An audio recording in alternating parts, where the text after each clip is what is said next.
Today's webinar will be for 45 minutes, followed by a 15-minute of Q&A.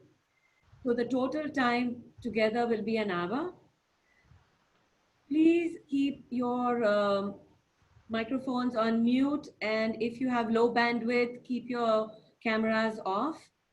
But we welcome you to write your comments, your questions in the chat box. We just want to make sure that Anuradha gives all her attention to us today.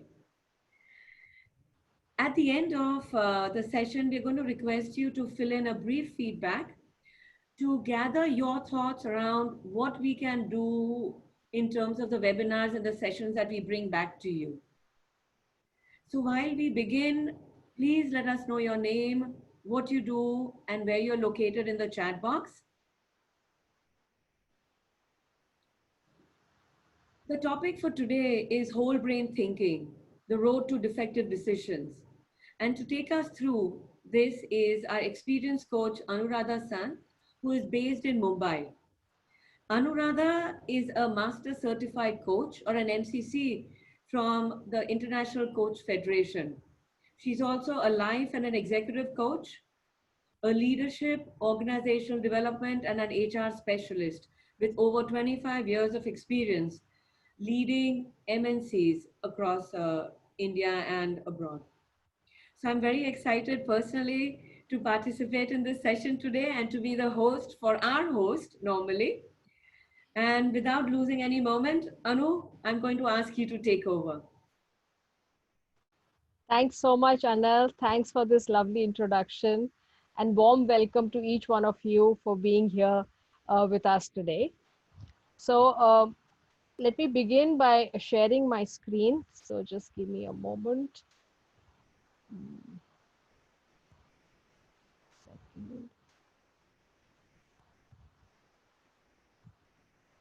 Yeah, there we go. Can you see my screen properly? Is it visible? Yes. Yeah, all right. Thanks so much. So today we're going to be talking about whole brain thinking, the road to effective decisions, and how does whole brain thinking really help us become more effective decision makers. So as we're ready to begin, I think Anar has already asked you to be prepared and come with a pen and paper in hand. So that will be nice. Also, I would like to ask you what really brings you here and what is it that you're expecting out of this session today. So if you could take a moment and write that in the chat box, share your thoughts with me so that I would also be able to calibrate what you're expecting and make sure that I deliver on those as well.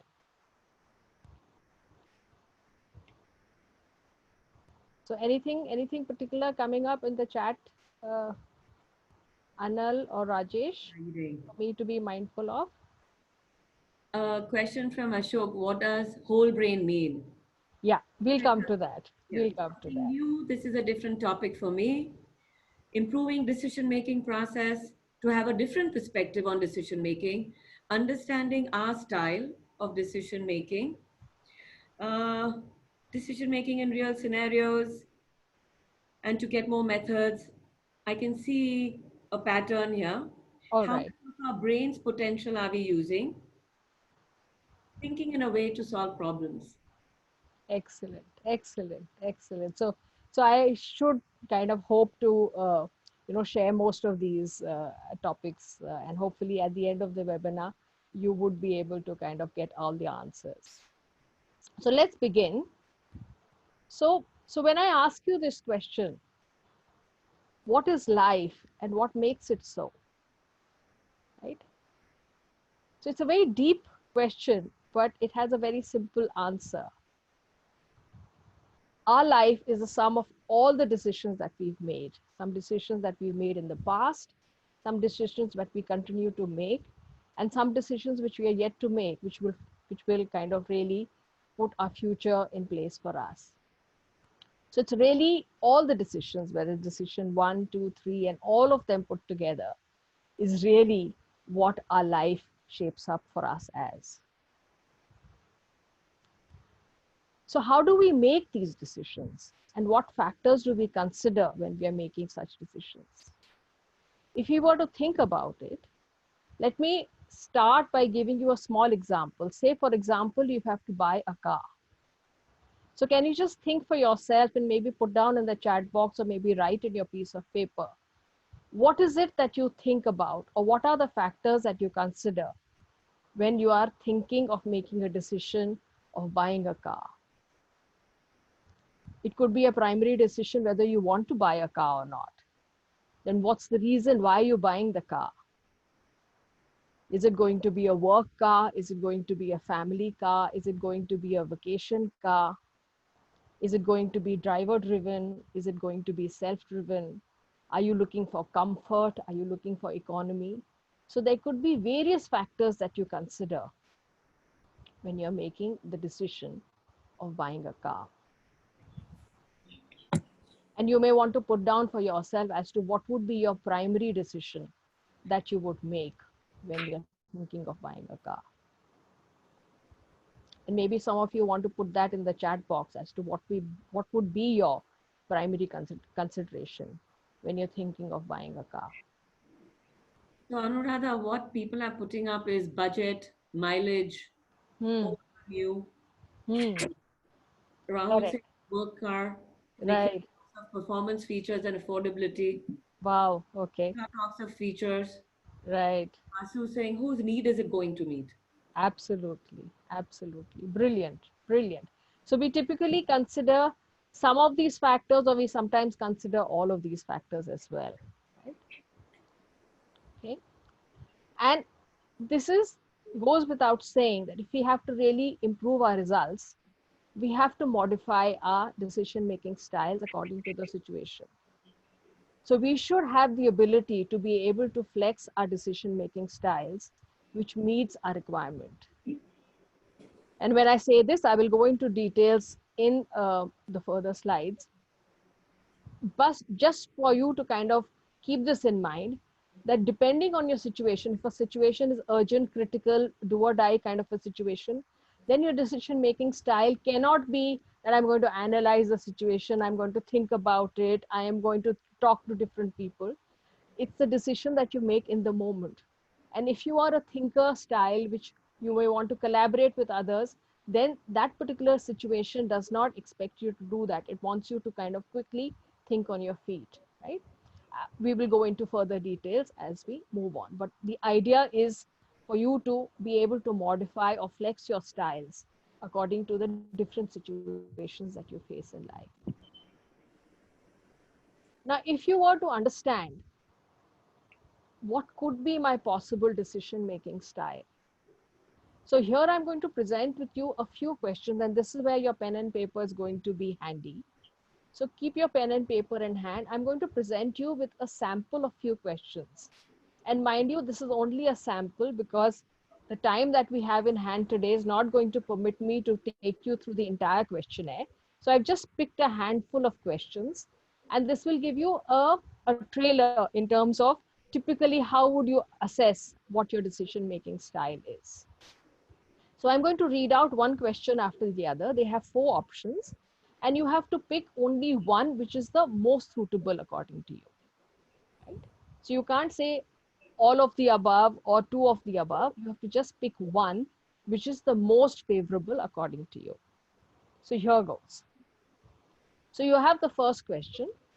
I enjoy jobs that, number 1, are technical and well defined, have considerable variety, allow independence, or involve people. So you may pick one of the answers which is most suitable for you and mark the number. So mark 1, 2, 3, or 4 against question number 1. Got that? Let's move to the next question. In my job, I look for. Now, I may want to say here, some of you have jobs, some of you may not have jobs, some of you are students, and some of you don't do jobs. So then modify the question as per your requirement. So you say, first question you would be, I enjoy things which are, or I look out for things to do which are practical results, best solutions, new approaches or ideas, and good working environment. So what's your preference here? Pick any one of these. Moving to question number 3. When faced with solving a problem, I rely on proven solutions, apply careful analysis, look for creative approaches, or rely on my feelings. Again, pick the best answer for yourself and write the number against it. Moving on, when using information, I prefer specific facts, accurate and complete data, broad coverage of many options, or limited data which is easily understood.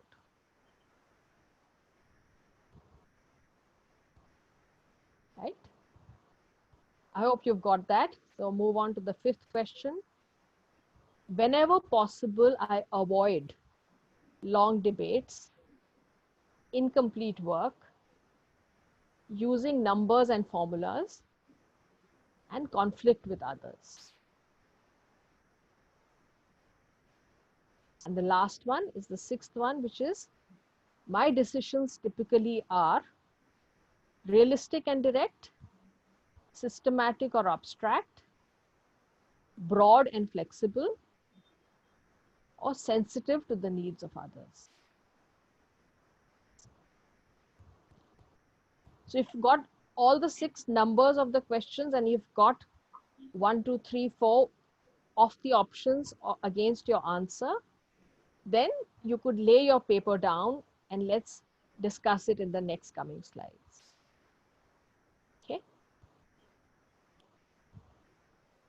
So what are the various decision-making styles, if I were to ask you? And these are 4 typical styles that we have.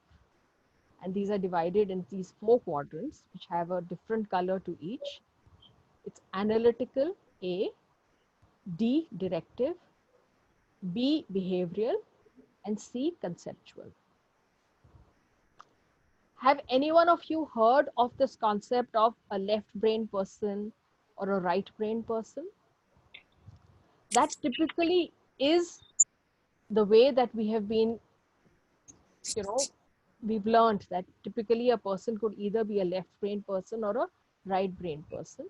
And when I explain this to you further, you will get a better hang of that. So if you look at the first one, which is A, analytical, an analytical person or a person who thinks in an analytical way typically likes numbers, facts and figures, data, and looks at details. If you come to D, directive, a person is more interested in the completion of the task, is looking at rules and regulations, is looking at process, planning, organizing, getting the work done. So here, if you combine A and D, they typically become the left brain people, people who are analytical and directive, who are interested in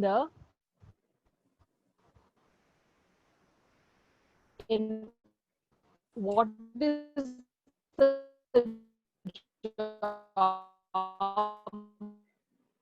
So analyzing the job, and their side you have behavioral and conceptual. Behavioral people are typically more interpersonal, more relational in nature. They look at the people part of the job. They look at emotions, feelings.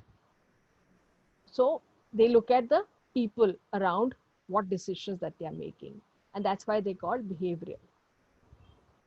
So, and C, conceptual. The name itself says that they are more conceptual in nature. They're looking at a bigger picture. They look at a variety of things. They look at broader creative aspects of their decision making, and they like to think out of the box. And typically, behavioral and conceptual people are classified as being right-brained.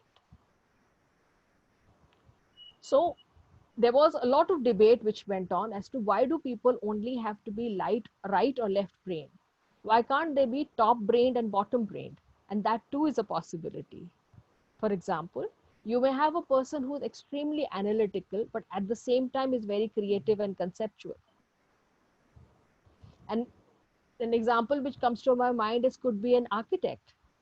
An architect has to build and create something afresh, has to be conceptual in terms of creating something from scratch, and at the same time has to be analytical because has to keep in mind the area, the diameters. He has to take care of the physics and chemistry of the whole matter as well as budgets, resources, and all of that, right?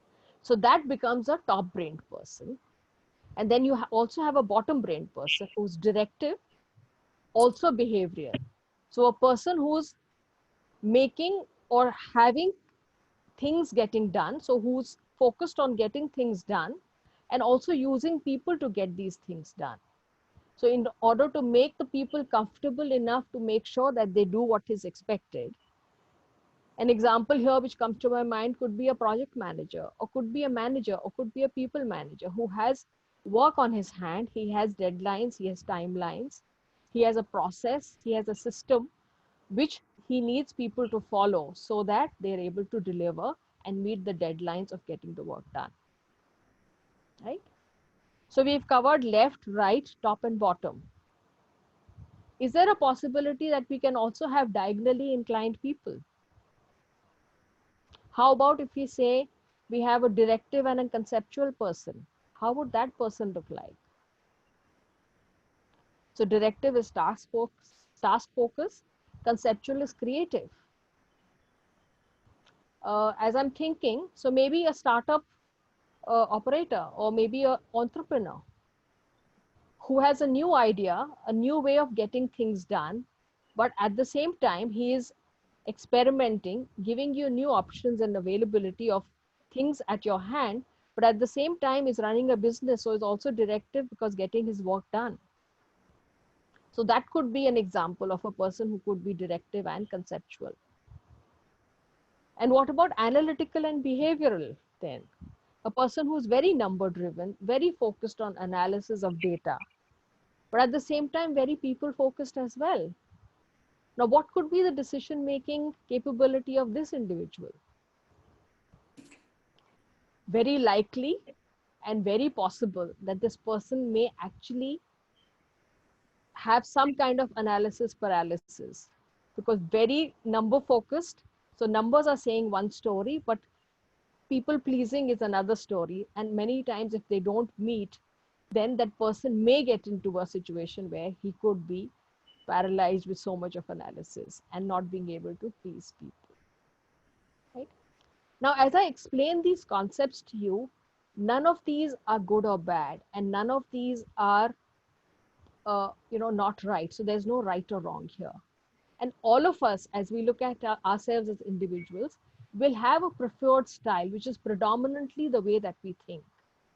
And the idea of talking about this topic today is to allow ourselves to appreciate the different ways of thinking so that if case we are weak in the other, how do we develop ourselves so that we can upskill ourselves to be able to be more holistic in our approach towards thinking. Yeah. So let's move on. Yes. There is a question Yeah. for wonder if there can be no brain, and another question for an example for A plus B. Yeah. So A plus B, yes. Okay. I have an example, but I would one. So I don't know if you get the drift. So it could be a politician, right? So who have to please the people first, the economy, etc. Many times they may take a decision which the numbers of the economy are telling them something, but the people's demand is something, and at times they may get stuck. So sometimes they may have favorable decisions for the people, and sometimes they may have favorable decisions for the economy. And many times both these don't meet. So that's could be a possible example. And you had asked something else? Other was a example for A plus B Yeah, and an example for B and D. B and D.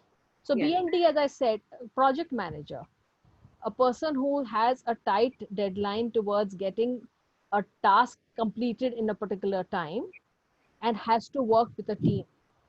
So how is he going to make sure that his team is comfortable, knows the rules and regulations, knows what each one's task and responsibility is, and ensure that he works with the team in such a manner that his team is happy, they deliver on time, and also his work gets done. So any administrator, any manager, any people manager could be a person who's BND. Yeah. So now go back to your paper and see where you have answered the questions and what have you done there. So in case your most number of questions are 1, you tend to be a more directive style of thinking. If your answer, more number of answers is in the category 2, then that's analytical way. 3 is conceptual and 4 is behavioral. And here, Rajesh, I have a poll question. So once you've got your answers right, I would just be curious to know in the audience, how many people do we have fitting into which slot? So if you could care to answer that poll question, it will be very enlightening for us to take this decision, take this conversation forward. So just pick one. What is it that those answers have given you?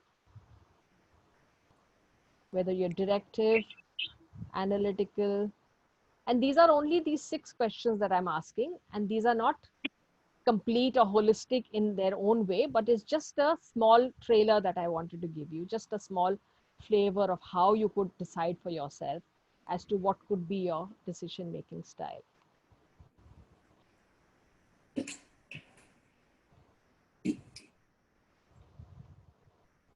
And these kind of questions are also good for you to analyze who the person that you're talking to could be.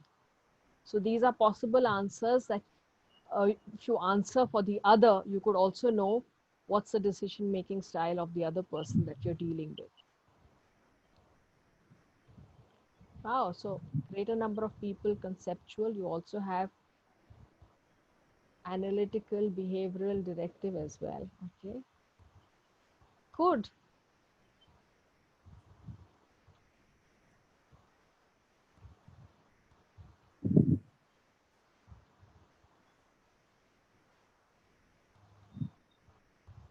Right, so 73% voted. I think, are we good to go? We can end the poll. Maybe give another 10 seconds. I think it's just one click. That's all that you need. And believe me when I say this, none of these answers are right or wrong. So don't feel that one thing is better than the other.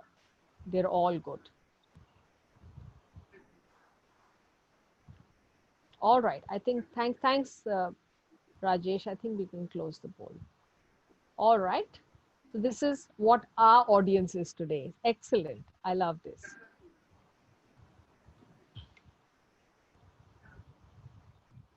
All right. I think we can close the poll. Yeah. Stop share. Yeah. All right. Okay. Any observations after you've seen this? Anything that you want to share, or should I move on?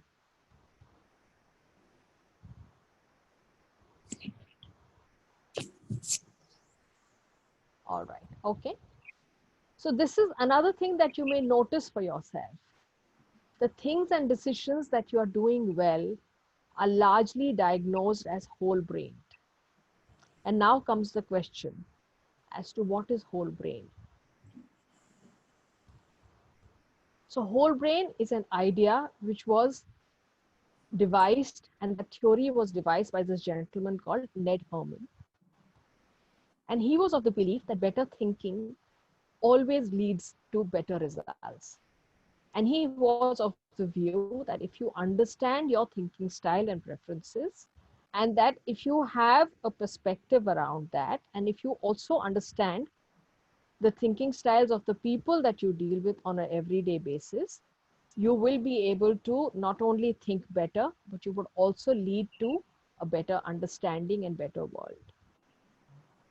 And he was of the view that why is it that we need to segment ourselves in a particular type of thinking? Why should we be left brain or right brain or top brain or bottom brain or only a single quadrant brain? Why can't be a whole brain thinking? And somebody mentioned no brain. Yes, sometimes we do nonsensical things, right? So at times we can even be no brains, right? So that's a choice that we need to make for ourselves. But Ned Herman was of the view that if we are able to look at all aspects of a decision making, we will definitely have a richer output. We will have a better decision. We will have a decision which will meet the needs of all our stakeholders, and it also will be beneficial for us in the long run. And this is the model that he talks about. So this is the whole brain model. You do have these four quadrants of logical and analytical thinking, which is your analytical person. And the analytical person, typically, as we've discussed, is largely focused on the what of the job. So what is it that we are thinking about? Is the analysis, logic, data, facts and figures, is what the analytical part of the whole brain thinker is focused on. The green one, which is the organized and the planned one, as we mentioned, is directive. And this person is largely focused on the how of getting things done, is more task oriented, more result oriented, and is focused upon how does he get the work done in the minimum possible time, energy, and resources. The red, the interpersonal one, with interpersonal feelings, is more relational in nature, talks about people, feelings, emotions, is behavioral in output, and is focused on the who, that is focused on the people when they're making decisions. And the yellow, which is the big picture, creative person who's thinking out of the box, looking at the larger picture, is able to take risk, is able to think out of the box, think of new ways of doing things, is really a divergent way of thinking, is conceptual, and is largely focused on the why. So here Ned Herman says that why should we be only focused on a particular aspect of our way of thinking? Why can't we develop other ways of thinking as well? And here he also goes on to saying that you may have a dominant or a preferred style of thinking, and that's absolutely okay. I may preferably be a more organized and a planned person. But if I have to make my decisions be applicable to a lot more people, and if it has to be acceptable by a larger group of people, I would rather also think from their point of view. And if I were to develop myself or skill myself to be able to think in the other ways, my decisions will be so much more richer and will make so much sense to a lot of people that we are working with. So that was the broad concept of what Ned Herman said is what a whole brain thinking involves. And here there are different steps. Okay, I say I am a directive analytical person. Now, how do I develop myself into thinking the other way? And there are certain tips and tricks that we can discover as we move along. Right? So is this part clear? I can move.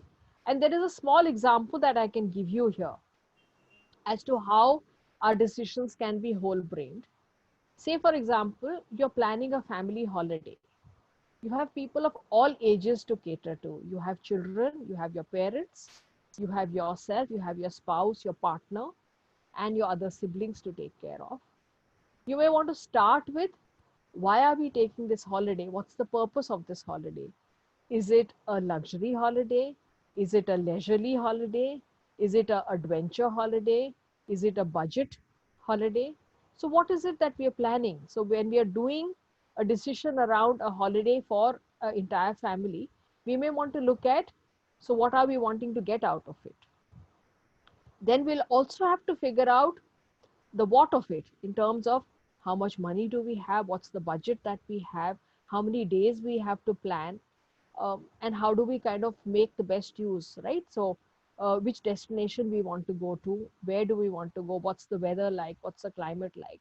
So that decisions are very important for you to kind of keep in mind before you decide what is it that you want to do.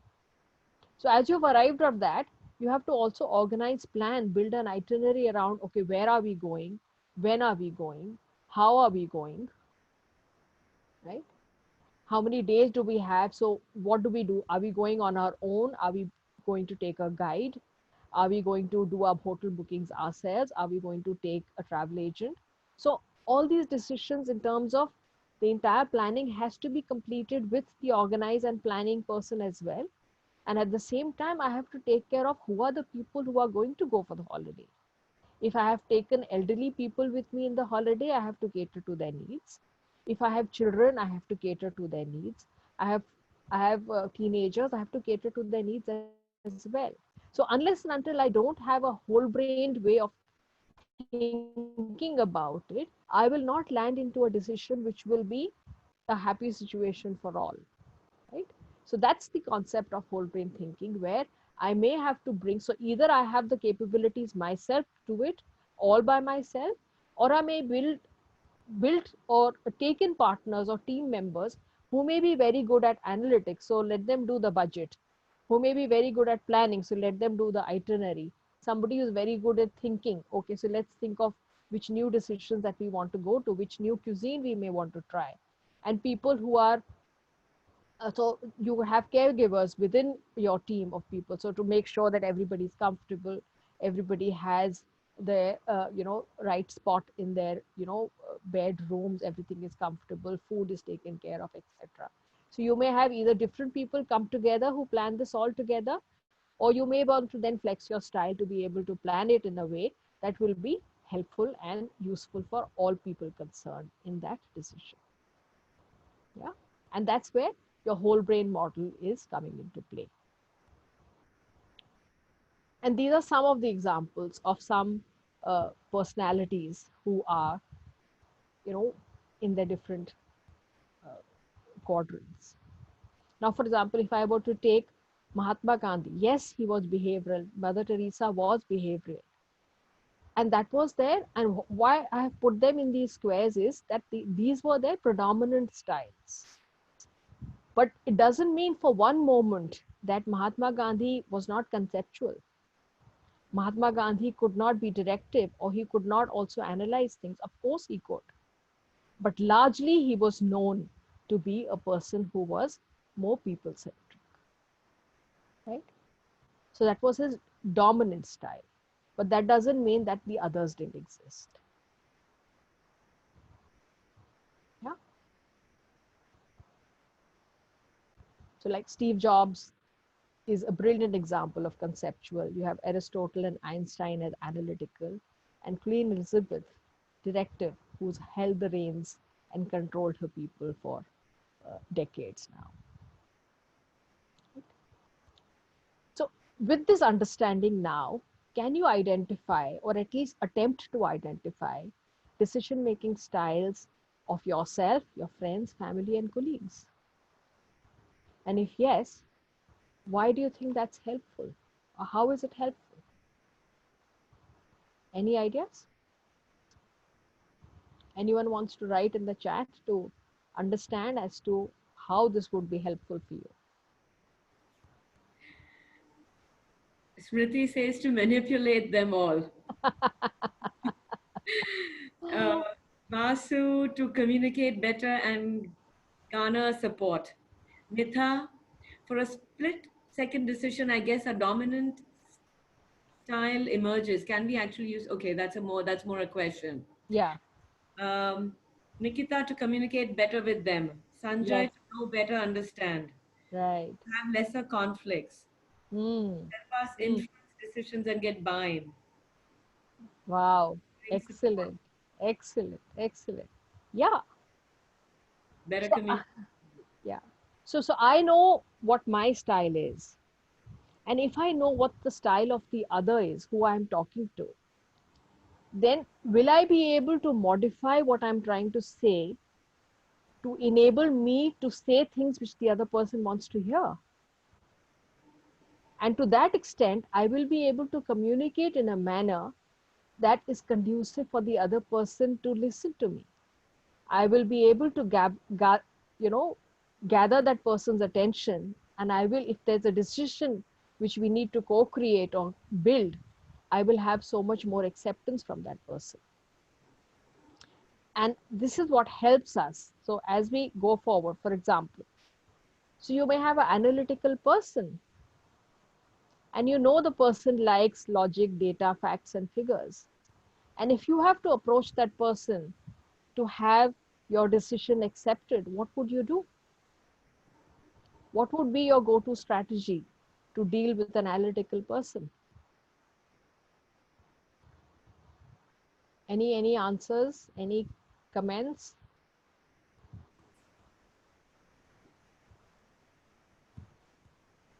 Use data. Yeah, Data that supports a decision.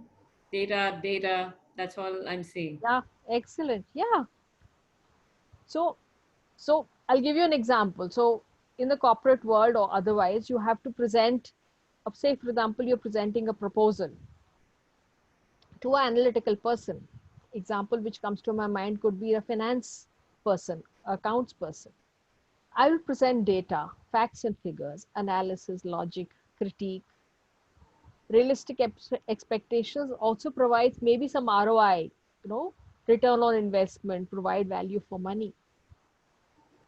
Because that's the way the person thinks. And if he is able to get information from me, which helps him make decision as per his style, you will get him on board, him or her on board very quickly. Similarly, if you have a conceptual person to speak to and you want a decision to be okayed by that person, what would you do? Any inputs there? Give a broader picture of the whole idea, like your large mission, vision, Yeah, that kind of a thing. absolutely. Absolutely. So you would create a curiosity for that person. You would build scenarios. You would trigger that person's imagination. Build some surprise element, take risk, think out of the box, be creative in your presentation and your proposal. And that immediately will catch his eyeballs and you will have rapt attention and hopefully maybe even have an acceptance to what you're saying. Yeah, excellent. Moving on, if you have a behavioral person that you have to talk to, how would you, what is it that you would say or do or bring forward? So Nikita says use empathy. How does it help others? How can it change someone's life positively or impact the world? Excellent, excellent, Nikita. That's Communicate. it. Yeah, yeah. So build an individual connect, detail benefit for people, provide emotional value of what you're trying to say, talk about comfort of others, concern for people, harmony, right? And that will immediately address all the concerns and needs of a behavioral person. And last but not the least, a directive person.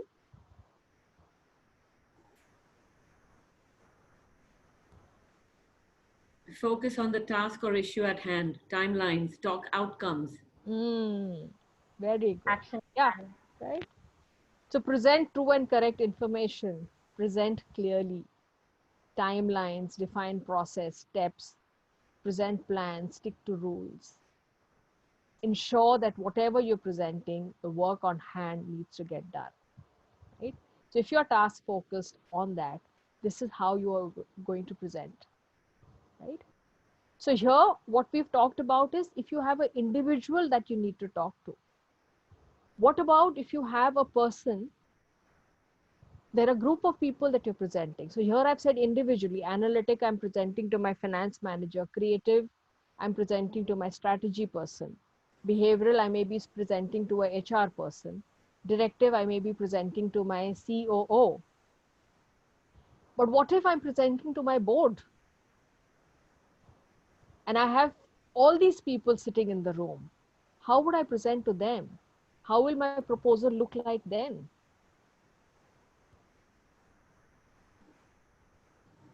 use a mix, combination, whole brain. Yes, I will have to have my proposal which has to think of all possible elements. I'll have to address the analytical approach, I have to address the conceptual approach, the behavioral, and the directive approach. I will have to really leave no stone unturned to be able to present a holistic proposal which will be acceptable by all categories of people. Right? There could also be a question. Now, here we are saying that we know what the receiver is. Supposing you're not able to know who are you presenting to, what would you do in that scenario? You don't know what kind of a person that person is. In that case, what would you do? How would you then present? What could be your possible answers? Balanced approach, just go whole brain. Hmm?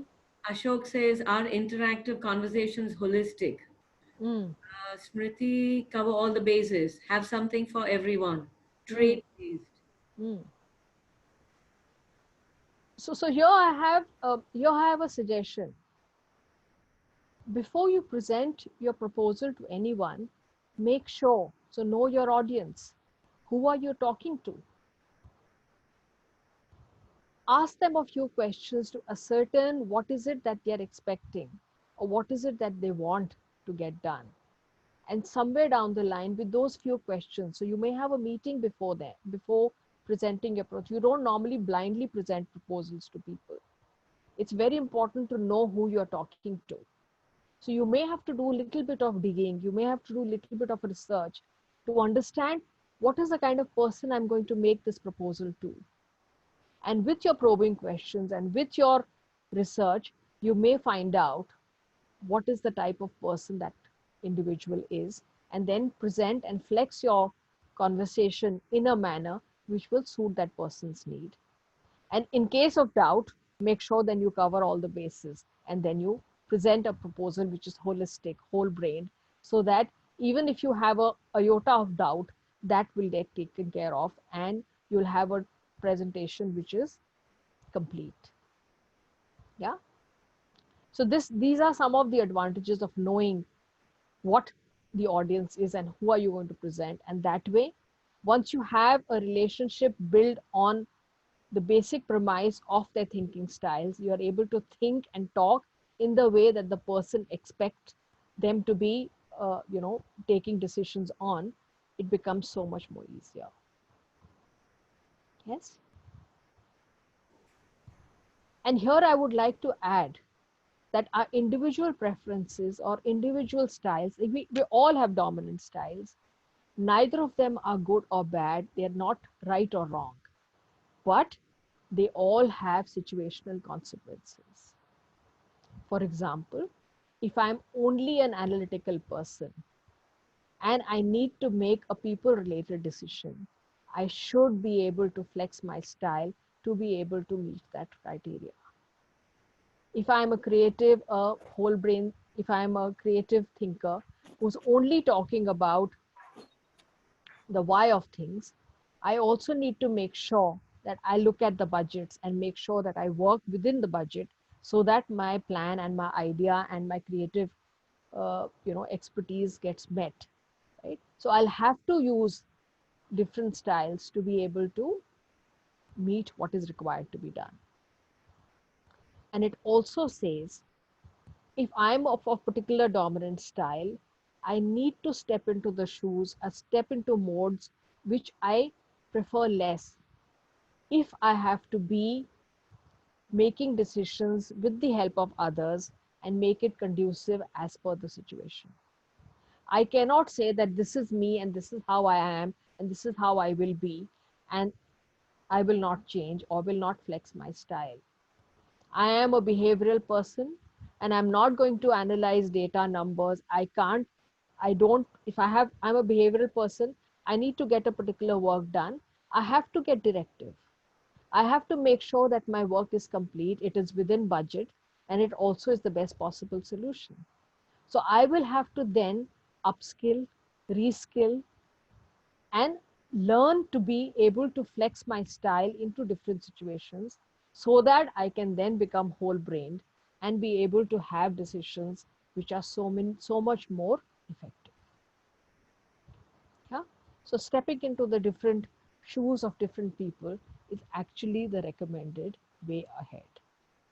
And in order to do that, these are some of the examples that you could take. So maybe if you like, you can take a screenshot of this. So for example, if I am in the red quadrant, I like working with people, I love coaching, I like building relationship, I'm a very people-centric person. But if I want to hone my skills in the analytical version, I may like to start working with numbers and facts and figures. I may like to solve tough problems. I may want to get these things done, right? And if I have to be in the green, I may have to start building order. I may have to start planning things out. I may have to make sure that I meet deadlines, etc. Right? So these are just examples. These are just a few tips, pointers that you could use and that you could develop and that you could practice so that you're able to exercise some of these options in your less preferred styles. So that if you bring it all together, you would be able to create a decision which is more whole brain. Yes, makes sense. There are also decision-making styles basis which there are career options available. Now, many of us may already have their careers well defined. And if we are happy with that, we're good to go and keep going ahead. Sometimes we feel that the careers that we are in are actually not sitting with us very well. And that could be because maybe the decision-making style that we have and the career option that we've chosen may not be in sync. And it could be this particular thing that I'm going to tell you could be helpful for, you could use it for your partners, your siblings, your children, your friends or family who are right now in the position of wanting to choose careers or wanting to build careers, or they could also be people who are looking at shifting careers. So here, again, if you are aware of what your preferred thinking style is, you would be able to choose careers which are conducive to those. For example, if you have a person who is analytical, logical, loves numbers, quantifies, is a quantitative kind of a person, you know the person is analytical. These are some of the career choices which are best suited for this particular style of thinker. You have a creative person who imagines things out of the box, takes risks, is not really bothered about.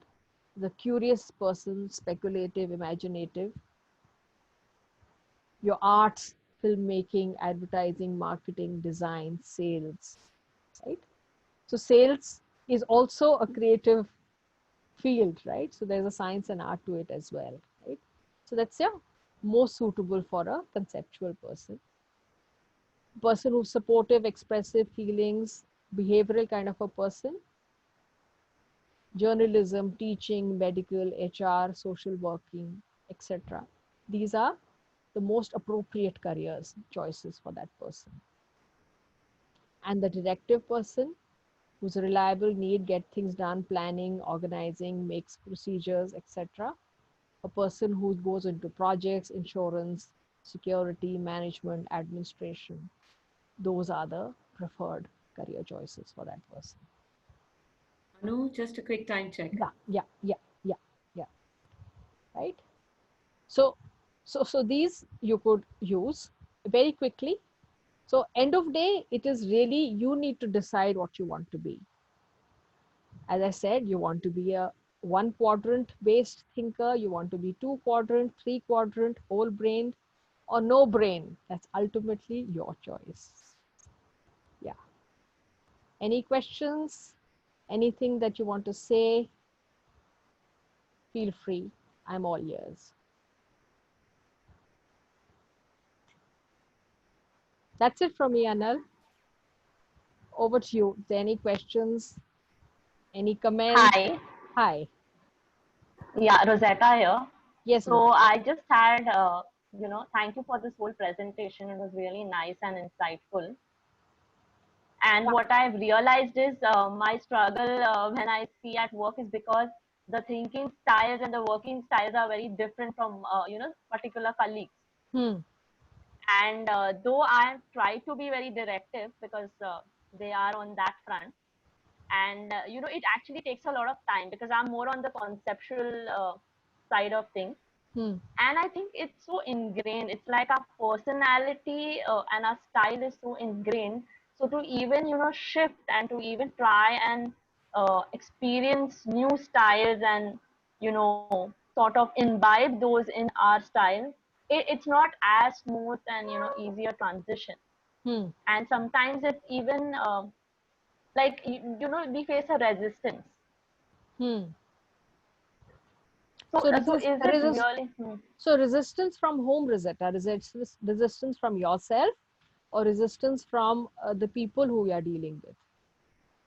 Ourselves. Like Ah, maybe I may not set the best timelines and I may hmm. not be able to keep up to the timelines. Right, right, right. So that's exactly what I said. The choice is ours. We need to decide who we want to be. If you really feel that being a conceptual person, you also have to drive deadlines, then yes, being directive is going to be important for you.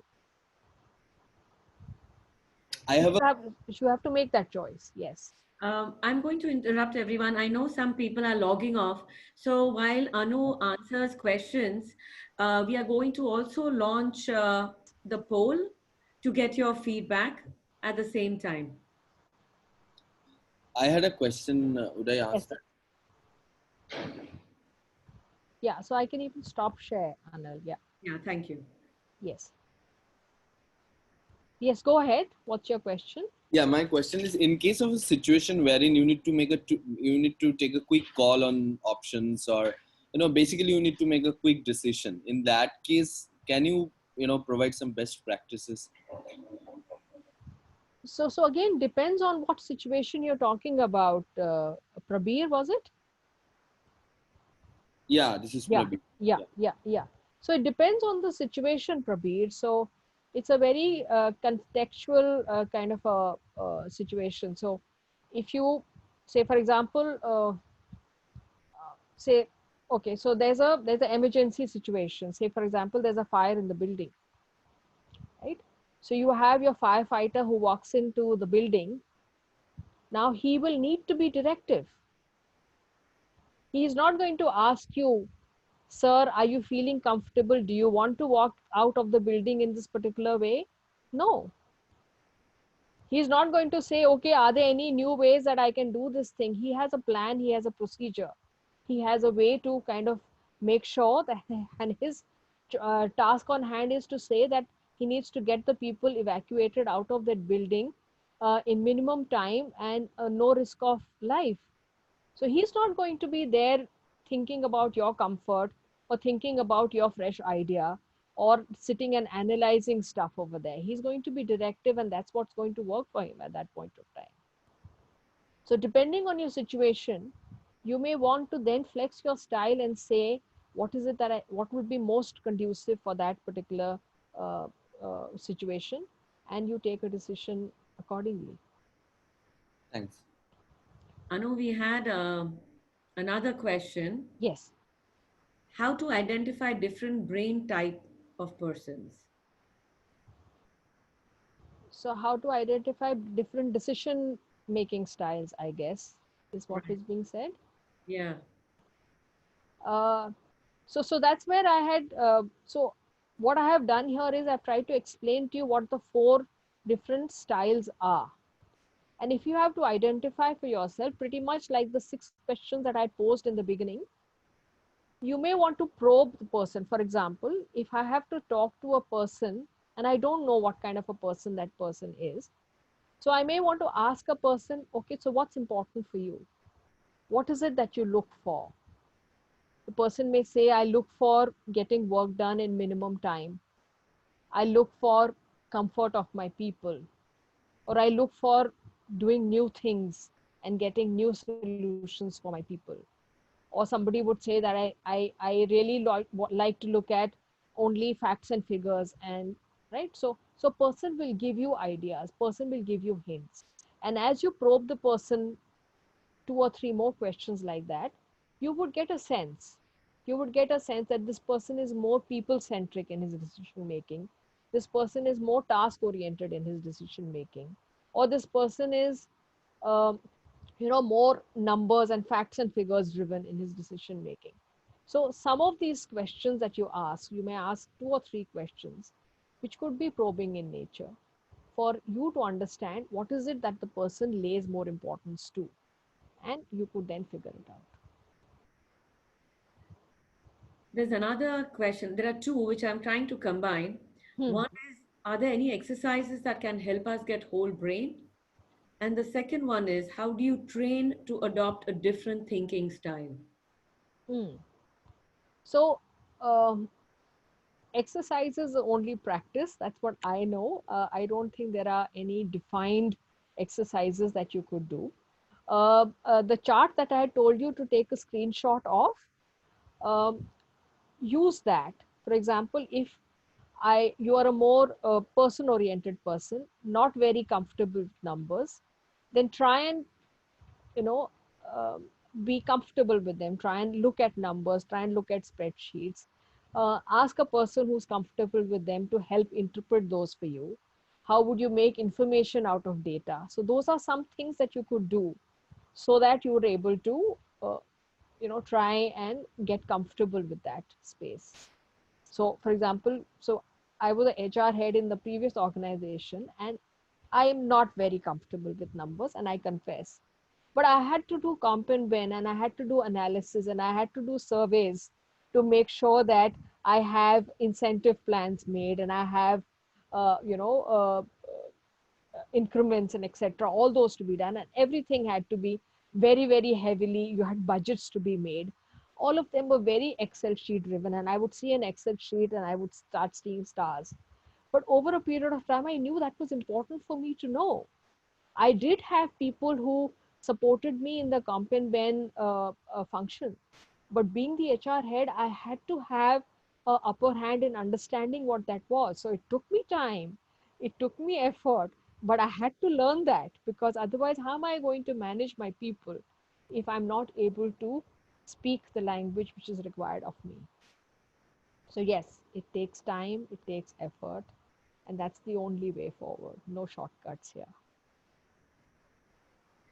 There was one statement which could also be a question. Hmm. When a transformation occurs in a person, Hmm. is the default dominant decision making style altered? Sorry, come again, Alan. When a transformation occurs Hmm. in a person, Hmm. is the default dominant decision making style altered? I'm assuming Possible, that how much is changed. possible, right? Possible, and also, so all of these styles basically are true to the extent that they are serving you. So if they serve you in a particular way and they're doing well for you, it's good to continue. But wherever you feel that you may be making decisions which are not in line with what the output is, or they are not as effective, or they are not catering to your requirement, at that point of time you may decide to change it. So when you're transforming yourself in terms of an individual, you may transform your thinking style, you may transform your attitude, you may transform your behavior. All of that put together, you will have to figure out what is it that you're changing here, and what is it that you're learning and unlearning, right? So it's not necessary that the predominant style that you have is bad, but maybe you have to have a complementary style added to it to make it more effective. So that's something that you may want to do, but not discard something completely and not adapt something completely new, keeping in mind that your situations and your personality is for you to decide. Yeah. So as I mentioned earlier also, the disclaimer is that no particular style is good or bad. It's all depends on what's your situation and what is it doing to serve you. If it's serving you right, absolute thumbs up, good to go. I know we are past the 5 o'clock. There are a couple of questions, thoughts. Would you like to take them? Yes, sure, why not? All right. Uh, Give me 1 second. Are all styles supportive of judgmental and prescriptive behavior that influences decisions? So judgment itself is, um, I would say, fixation of a particular way of thinking, right? So you're already thinking with a judgment, with a lens, which is distorting what you are seeing. So the moment you have a judgment-based decision-making style, I don't think you are then looking at all perspectives, and then whole brain doesn't come into play. So you may somewhere down the line have to keep your judgment aside to be able to then openly and freely look at all aspects of decision making and then decide what direction you may want to go. Okay, one last one. Yeah. How is the heart connected to the brain? I think for me all the time.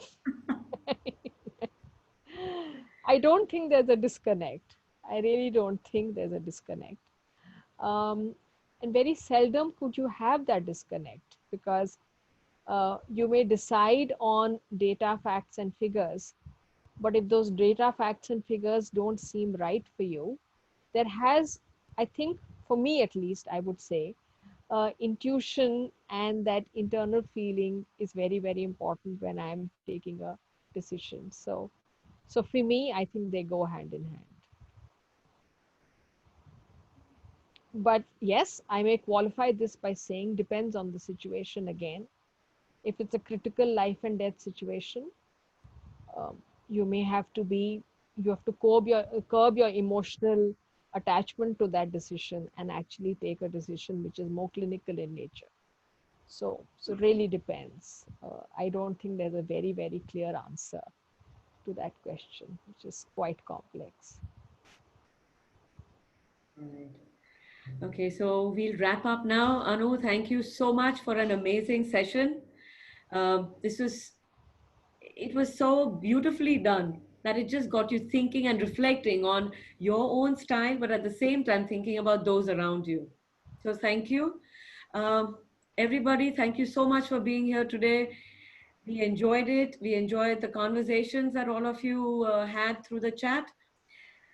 You can now log into our website at www.coachesforyou.in. Register for all future webinars and sessions under the events tab. Our next webinar is on the 26th of June at 4 p.m., where we will challenge you to work on your biases. So stay tuned for the details, and please visit our website, see the exciting resources that we have to offer, the articles, the blogs, the free coaching that we are giving, or be a volunteer coach. So log in there, and thank you once again. We really appreciate your presence today. Thank you, Anu, as well. Thank you, Anal, and thanks everyone for being here. I hope I was of some good to you today, and thanks for being here. Bye-bye.